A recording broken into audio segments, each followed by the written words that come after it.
Once you have everything drilled, now come get the fretboard. And I have these ordered and they're already carved out for the frets. We'll get to that later on.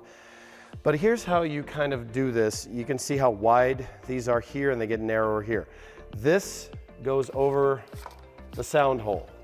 So I haven't cut the sound hole out on this one yet, but it will hang over like that. So it sits like this and has a lot of extra on the end. So the first one is about 1/8 of an inch in, the first fret.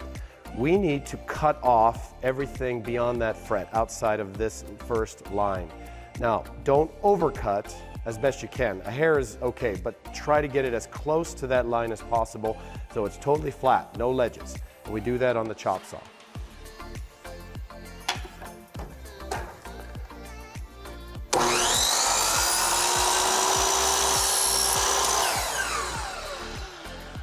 Now I finished the cut, but I can feel there's still a ledge. So where the cutout is for the next fret, that's what I'm feeling. So I need to cut off a little more. An easy way to do that is bring the blade down, push your board to touch the blade while it's not moving, bring it back up and cut. I haven't moved the board at all.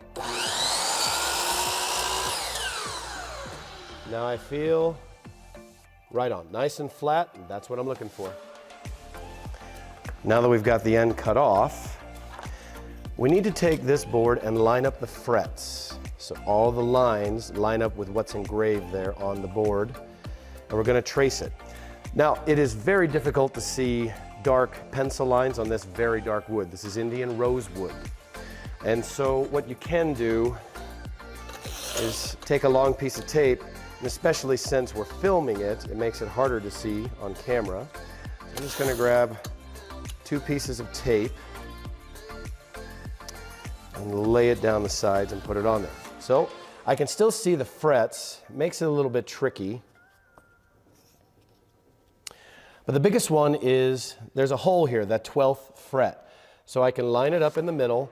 There's my 12th fret right here, and I move it over so the line lines up. I can only do that because I can see through it. That's right on the money, right there. And then make it even left and right. Make it centered. Right there. And double check. Okay. Now I can take a pencil, draw a line, draw a line. Now, if you like this shape, you are welcome to draw it. I picked a different one. It's a little simpler, just the opposite. So if that's the case, then just cut off that. And you can see how much extra I have on that fretboard. That's totally fine. It doesn't matter if it sticks a bit over the sound hole. I'm just going to line this up now, center that, and there. And I'm just going to draw that. So we might as well cut that now. Remember, I have almost a dozen of these different shapes, so please choose the one that works for your board. Now we go to the bandsaw again, and we're going to cut out that shape. Remember, stay outside the line, just like we always did on all of our cuts. Now we can come here to the sander, and I can just sand this out. If you have a more intricate area to sand, this may not be the best thing to use. I have a very tiny detail sander on the side if you need it. Just please ask for it.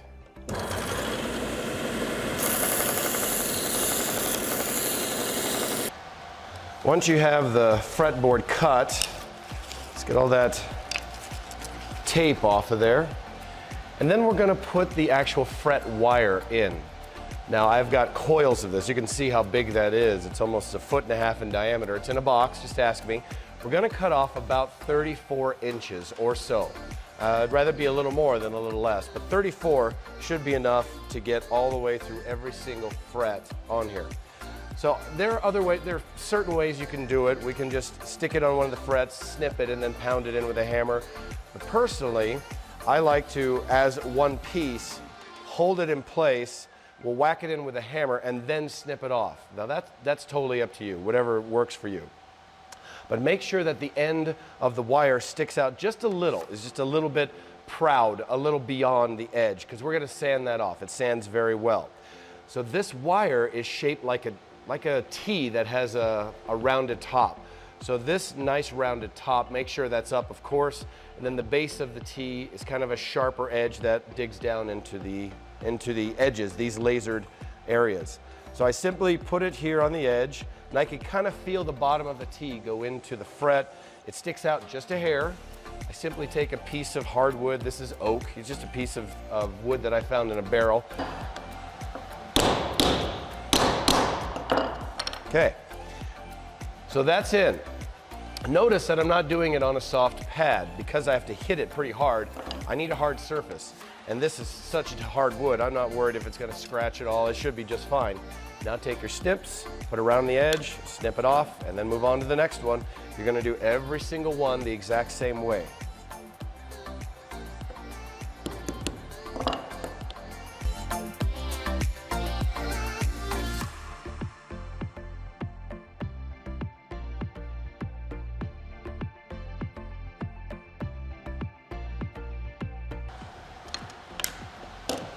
And there we go. So I've got enough for maybe one more fret. And if you do, please just put it back in the box. Don't throw it away. It's good to use no matter what. Back in the back of the shop, we have an edge sander. Now, all I want to do on this is take off the extra metal that's sticking out. There's a number of them that are protruding quite a bit, and they could actually cut you. Now, I do not want to sit here and straighten out the edge. It's still bandsawed oversized, which is what we want to keep it as. I'm simply going to remove some of that and then stop. I don't want to change the width if at all possible.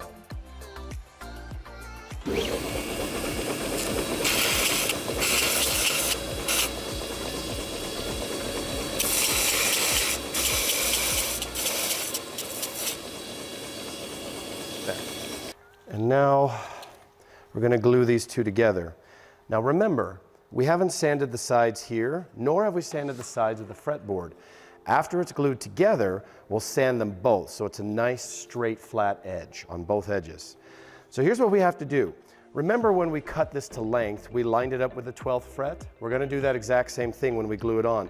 The 12th fret needs to be exactly over your cut, right here. So line up perfectly, here to here. And that's gonna be critical for making the distance correct when we glue it onto your body. So, like always, we're going to glue that on. You should have about 1/8 of an inch space from the end of your fretboard to where the transition is for this angle. And that's good. We're going to put a nut here for the strings later to go across. So that's normal. So your biggest thing is to line up that 12th. Okay. So I'm going to glue, and I'm going to try not to put any glue on that last 1/8 of an inch. You know, if there's a little on there, we can kind of scrub it off with a wet paper towel. But again, we don't want so much glue that it's squirting everywhere. And we do want a thin coat everywhere, okay, over every surface. So I'll get it up really close to that edge and then kind of move it all away. Get it really close to that edge and push it all away.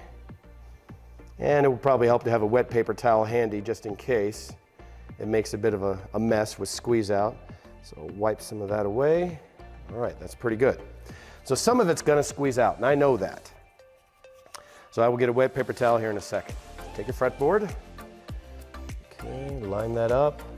Line it up with the 12th fret right there, as close as you possibly can. And I like to use the red ones because they have these soft rubber tips and they don't really dig into your neck. Okay, so right there. Give it a little pressure and then make sure that's still lined up. That's still right on the money.